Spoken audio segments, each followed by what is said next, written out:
And David, again, you get an opportunity to see the first kid that you bring into your home have a chance with a major league organization, and he's doing very well. I mean, he's rising up the ranks and he's starting to inch his way towards the dream of playing in the big leagues. That has to be so rewarding for you, knowing that it was the first young man that you brought in as part of this process.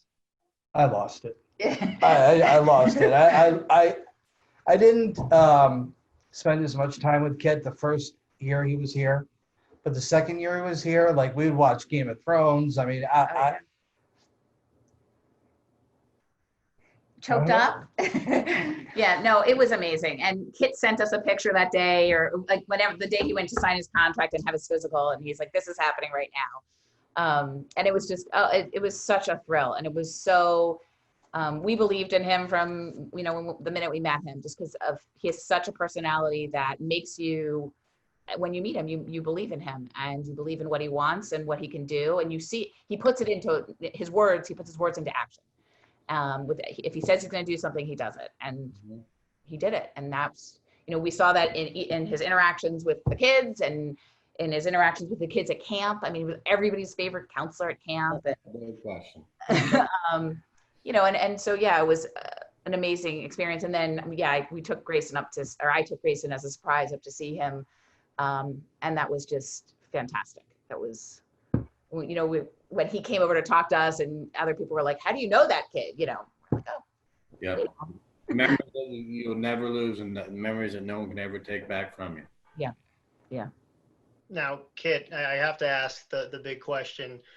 I mean, you've had an incredibly up and down baseball journey, highs and lows, but it's on its way up. And, you've been very successful playing the sport that you love, and you've had a chip on your shoulder your entire career. Like you said, I mean, a shorter pitcher, left-handed, not really counted on by a lot of people, having some injury issues early on in high school and having to overcome adversity every step of the way.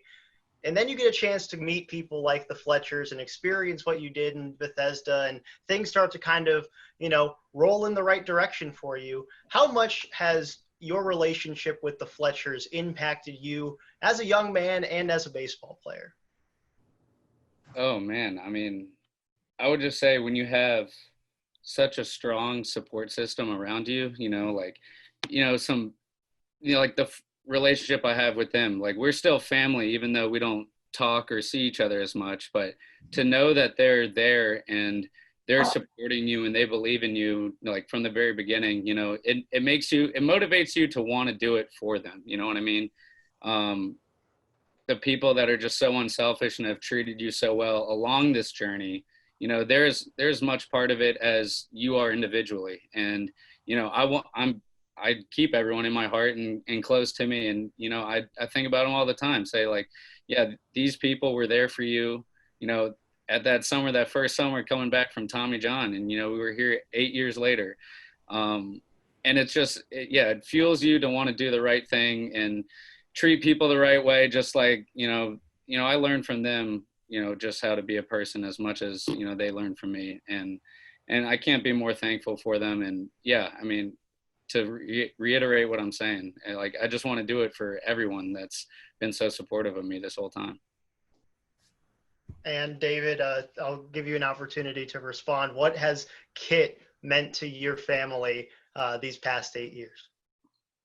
For me, he was the first teenager I had in this house. He was 19 when he showed up. And I work with kids, I work with teens, but I had no idea how to parent a teen even for a summer.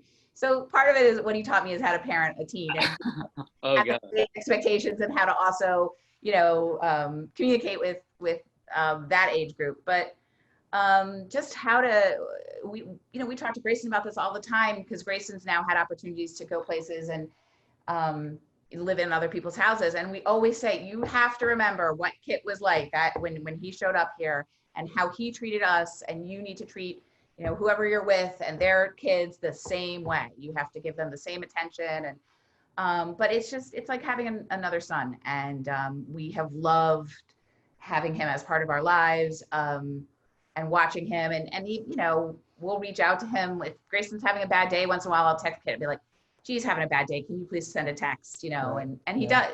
Done. not a problem. And you can, Grayson will come out of his room and there's a huge smile on his face, and I know why, but I'm gonna be like, Kit just texted me. I'm like, great, nice.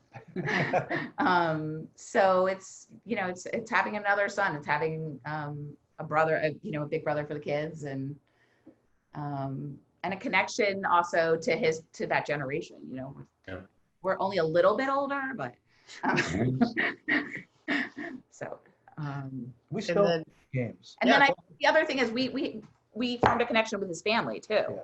So we've got to know his dad and his stepmom and his mom and his brother and his grandparents. Like we've gotten to know the whole Scheetz family. And so we've been very lucky to have them as part of our lives as well. So like when the Nats were playing the Astros in the World Series, they came up here to see them play, and we got to see Kit at the World Series. So it's just, and his whole family. So that was really, those are incredible memories and incredible bonds.